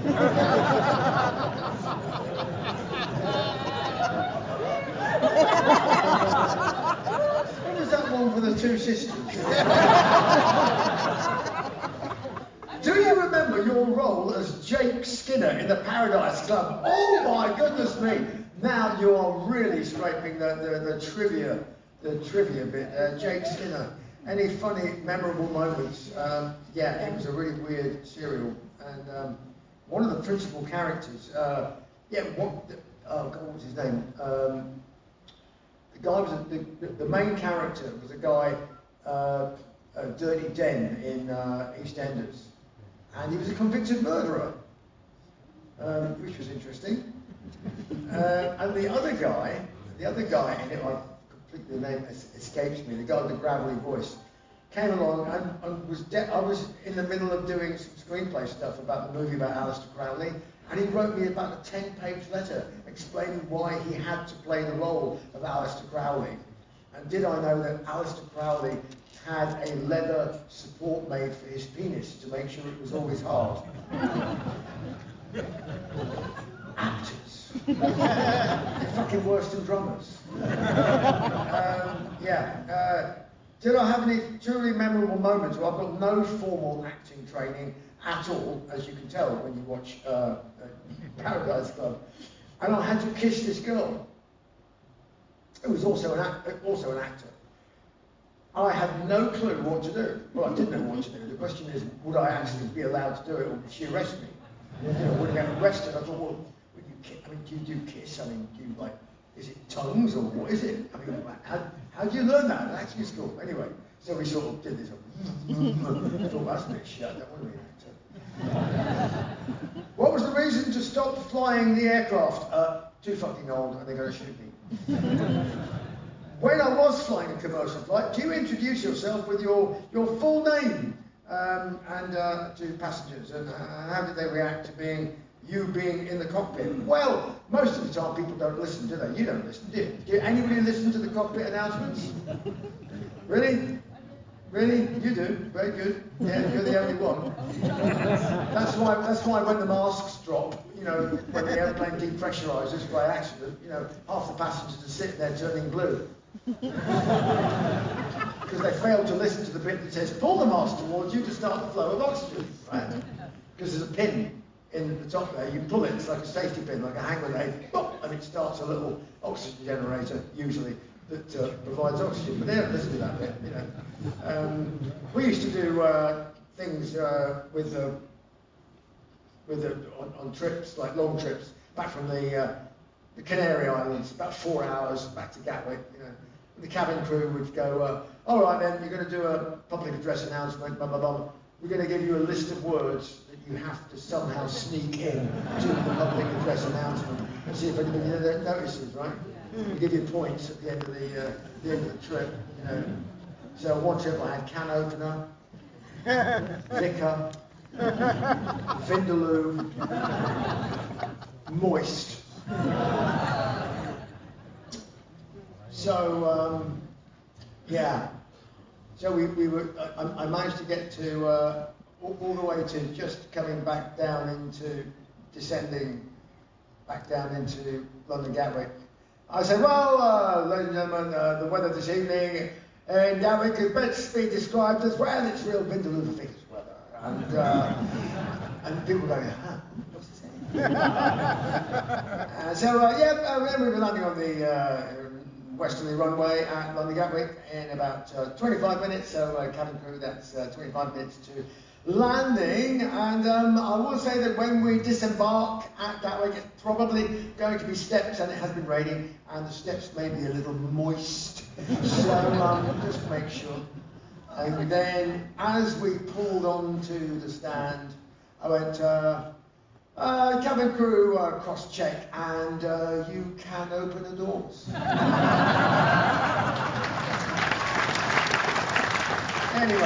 Anyway, yeah. Are you ever able to sit still for 3 hours and do nothing? What, not even go for a piss or anything? You know, but anyway, that's like meditation, but torture. Like getting lost in YouTube and watching funny cat videos, for example. Or is your brain always on and productive? It's on for a lot of the time. Whether it's productive or not, I don't know. But I sit and chill out and watch and, not usually YouTube, that's Netflix, binge watch, whatever. I mean, that's actually, lockdown was brilliant for that. I watched so much shit I would never normally watch because I was just sitting on my arse doing nothing. Sons of Anarchy. The whole season in one go. Yeah. Anyway, do you sing under the shower?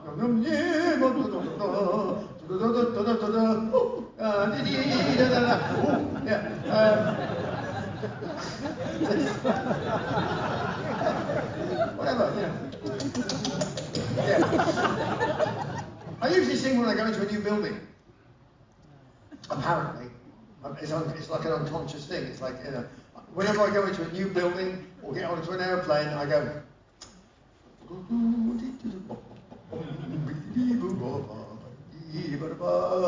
then my girlfriend slaps me around the head and says, "You're doing it again." I don't know why I do that, but I do. Very rarely do I sing under the shower. If it's a particularly good sounding shower, maybe, but then it's when I sing, it's really loud. They get complaints from the next door bedroom. Have you ever been back to workshop? Yes. If so, what did you think about it? Well, there was the road in and the road out. I did actually discover the house I was born in is on Airbnb.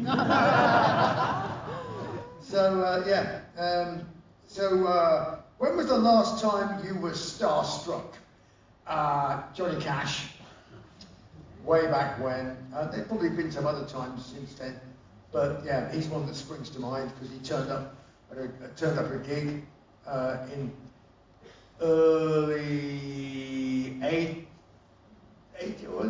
I think it might have been, and he just turned up at a Maiden show in the sound check, came backstage, and he was wearing all black Stetson, boots. Leather boots here, great coat, just looked like he'd got off from robbing a bank or something in the Wild West, just missing a six-shooter.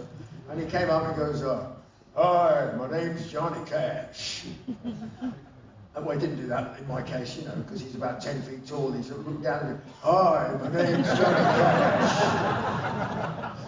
And I said, "I know, and he pulled out a thing and said, "Oh, here, really sorry to do this, but my daughter's a big fan. Any chance you can tell her?" So he's a wonderful guy. Incidentally, I don't know if any of you have ever been or are planning to go, or ever will go to Nashville, right? It's actually a great place. And if you go there, there's a Johnny Cash museum.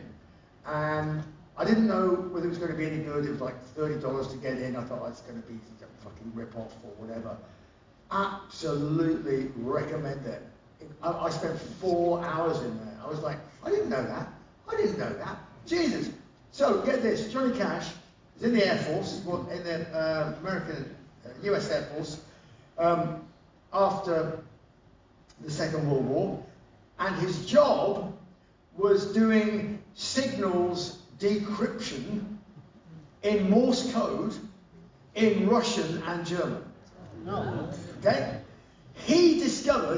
Johnny Cash discovered the death of Stalin. Translated it in code. It was like, fuck, really? The motherfucker's dead? Hey, this might be important, right? Johnny Cash did that. It's very, very fucking cool. That beats all my stories. Do you think do you think differently about the boring Rock and Roll Hall of Fame now Judas Priest is in it?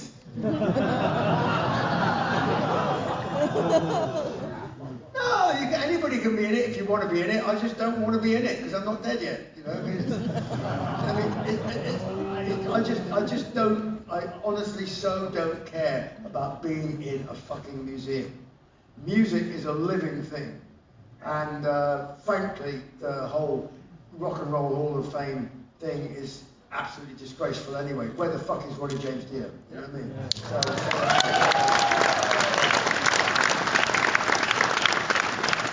Can't Wait your solo album. Is it anything like If Eternity Should Fail? Well, If Eternity Should Fail was actually written before the solo album. It was redone by Maiden. So you might find a song on the solo album that might be quite similar to If Eternity Should Fail, but with quite a different song on it. Will you ever be doing a solo tour again? Yes, when I do the next solo album, which is almost finished.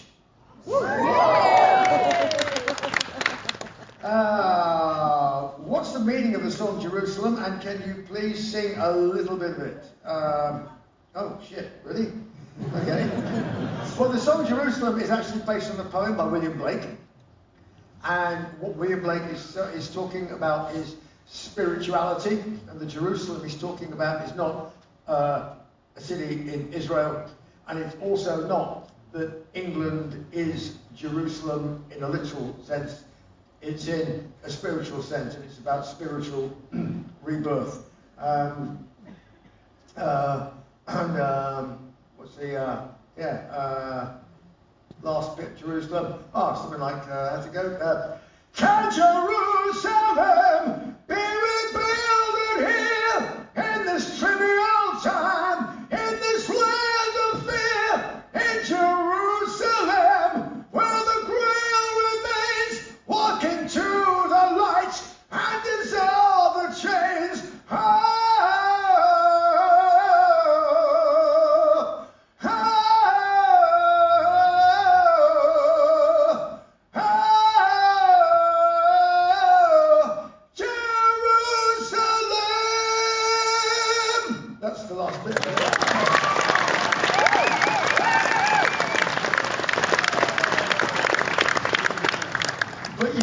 Every night, if you come to if you pay a visit to Zagreb on the next on the orchestral tour. Any chance for a solo tour anytime soon or ever? Of course. Album comes out, tour, boom, right? Not this year, obviously, because there's another Maiden thing going on. But later. Do you still have contact with Roy Z? Yeah, like yesterday. Because, I heard you might be making a new solo album. There's a trend going on here. If it's true, is it going to sound anything like The Chemical Wedding? I hope it's going to sound better than The Chemical Wedding. Are you going to perform your solo work anymore? Yes. Are you planning? Yes. Are there any plans for a new Bruce Dickinson song? Yes. Will you play Alexander the Great? Yeah. Friends, expect finally Alexander the Great. Did you start rehearsing Alexander the Great? Will you play Alexander the Great? Not telling you. Will you play Empire of the Clouds live? Well, you know what? If we were going to do that, we'd have to do it with the orchestra. We'd have to do it with an orchestra. So I'm not sure if Maiden would ever play Empire of the Clouds live, but it might be a good excuse for me to do it with an orchestra. That'd be cool, wouldn't it? Yeah. Will you play Empire of the Clouds live in the future? It would have to be in the future because it's not now. Will you perform Empire of the Clouds? If you had access to an orchestra, had to do that as well. Can you tell us about the beginning of the Peace of Mind album and writing on the Isle of Jersey in January? All right, the Isle of Jersey in January is not very interesting, freezing fucking cold, windy, rainy, screaming gales. The perfect place to write an Iron Maiden record. So, because it's a lovely place in the summer, Jersey, in the winter the holiday hotels all closed down. So we rented a hotel for the band to write this music. And we had the ballroom downstairs with all the gear, and we had a bar that was free and was open 24 hours, although we paid for it. And so yeah, it was really cool. It was great. And Nick was in the band, and it's kind of this, what was the most near-death experience you ever had? Two things kind of run together. You see, everybody thinks that I was the first pilot in Iron Maiden. I was not. Nico McBrain was the first pilot in Iron Maiden. And because we were in Jersey and everybody was getting a bit bored and stir crazy, he decided to learn to fly. So he was learning to fly. Adrian would go off fishing at weekends. You know, me and my buddy Justin, he was my fencing partner. He'd come over, we'd train, and then we went off on like lads' weekends, cross-channel ferry up to Amsterdam, and funnily enough, Antwerp. We did a fencing tournament in Antwerp. You know, we just basically slept in attics, got drunk, tried to get laid, failed miserably, and then ended up in Paris, catching a troop train with 3 bottles of cheap wine. Got on the train, it was very, very stinky because there were 600 French sailors on board, so we slept in the toilet, smelled better. The plan was we were going to get to Cherbourg, and then in Cherbourg, there was an airport, and there was a little commuter plane went to Jersey twice a day, early in the morning, and a little twin engine thingy. We got there just in time to see it disappearing. Fuck. Next one is in 12 hours time. There's a little cafe there, and as soon as the owner heard we were English, he shut the cafe and drove off at high speed. And so we were stuck. There was nothing to do. There was no internet, no phones. No, it didn't exist back then. You know, no mobile phones. I went, Justin, mate, I'm really sorry. What have I done to you? Nico can fly. Fuck, I'll call Nico. I'll get him to come and rescue us. So, you know, I get the payphone, get through to the hotel. Yeah, mate, what is it? Yeah, what's up? What's up? I said, Nick, look, we're stuck in Jersey. We're like, and you can fly. Could you come and get us? Yeah, well, it's not that easy, see, mate, because you see, I don't have my full licence yet. I have to go and I have to ask Charlie. I said, who's Charlie? Charlie's my flight instructor. He's an ex-Royal Air Force. He's a great geezer. He's a lovely geezer. Salt of the earth is our Charlie. Amazing geezer. He's a fucking good guy. Lovely geezer. Yeah, not all that, right? Yeah, but so, well, maybe you could ask him to give you a lesson on the way over, and then you could pick us up, and then give us another lesson on the way back. Well, I don't know. Yeah. Well, ask Charlie. Yeah, I'll ask Charlie. I'll call you in half an hour. Call him in half an hour. Right. Okay, Nick. What's going on? Yeah, we're coming, mate. We're coming. We're coming. We'll be there. Well, when? Well, I don't know. Okay. Well, give us a clue. Well, how will we know when you're coming? Yeah. Look out the window, mate. You'll see us. So I'm looking out the window, and it's grey, and it's miserable, and it's raining, and even the birds that are stupid enough to fly are sort of floating around like this, you know. And the waves are all, you know, choppy and everything. It's horrible. But then I suddenly see this thing, this apparition approaching, and it's like a speck, But it gets closer, and I'm like, is it a bird? Is it a plane? No, it's Nico and Ray. And this thing is bouncing around, and it comes down the runway and lands on the road. Stops. And this guy gets out the other side, don't know who he is, must be Charlie, and I approach the aeroplane. It's the first time I've been anywhere near an aeroplane like this in my life. I can't drive a car at this point, right? 23 years old, you might ask why. I'll get that later. I won't tell you that story now. So I get there and I think, this is cool. It's a Piper Cherokee, very cool. And Nick opens the door, takes one look at me and Justin and goes, oh, fucking hell, mate. That's a fine way to talk to your singer. So, this aeroplane, right, it's got 4 seats in it, 4 seats. And there's a whole family of airplanes, and they're all similar, they all have 4 seats. But they come in different sizes, the engines. There's a 200 horsepower engine, there's a 180 horsepower engine, there's a 160 horsepower engine, and there's the one that we had. 140 horsepower engine. So of course, they all have 4 seats. Why? Well, of course, with 4 seats and a 140 horsepower engine, you can get 2 grown-up people in it, and then maybe a hamster with his hand baggage. But I'm 5'6.5" with my golf bag size fencing kit. Justin's like 2 meters, and he's got another thing, and so we're basically 3 people in a 2.5 seat airplane. So Nick's like, oh, you better fucking get in there. So we get in the thing, and we kind of just squish our way in and get in a very tight fit, you know, looking out the wing, you know, propeller and stuff. I think, quite cool. The bag comes in over our shoulders, it's baggage compartment's full, you know, Justin's here, we're squished up. The next one goes across our laps. And then we hear this kind of like creaking noise. And this is like, donk. And I look back and the tail's sitting on the runway and the nose wheel is dangling in the air. I said, Nick, is that normal? No, it's not fucking normal. It's definitely not fucking normal. Charlie! He said, Charlie, being the Royal Air Force, he's got this like handlebar moustache, you know, waxed here so he can hang knickers off both sides of his face. He's like, okay, don't panic, chaps, don't panic, got a plan. Okay, now Nick, now, first of all, everybody lean forward. Yes, lean forward. Yes. Nick, with that nose of yours, you could get a couple of extra inches. Lean forward, yeah. Okay, fine. Now I'm going to pick up the tail of the aircraft in a second. I'm going to pick up the aircraft, and when I do, Nick, I want you to start the engine. So start the engine, and then when the engine is started, I'll jump onto the wing, and we'll be off.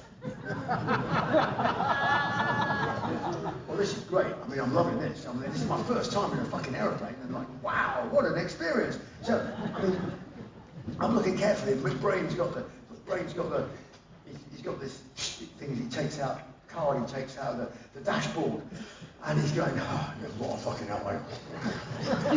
Hold on, yeah, make sure both ignition is on, and this, fuel primer in and lock turbines to speed. No, it's back, hang on, no.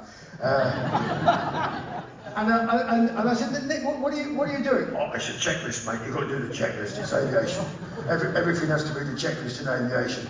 He said, otherwise bad things happen. I said, what? Like somebody holding the fucking tail of the airplane and striking the runway? He said, no, you've got to do the fucking checklist, mate. I said, but Nick, that's not a checklist, is it? I said, that's actually the instruction book for starting the aeroplane.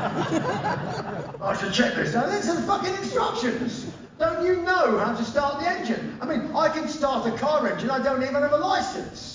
What do they teach you in flight school? No, it's a checklist, mate. You've got to do the checklist. Hold on. Here we go, hang on. And then he opens the door. Well, what are you doing? We're about to go flying. Why have you opened the door? Well, I've got to make sure there's nobody around the aeroplane. nobody around the aeroplane who's going to walk into the propeller. I said, there's nobody around the fucking aeroplane for 50 fucking miles apart from the maniac holding the tail from striking the runway. Mad. Hold on, I've got to do it.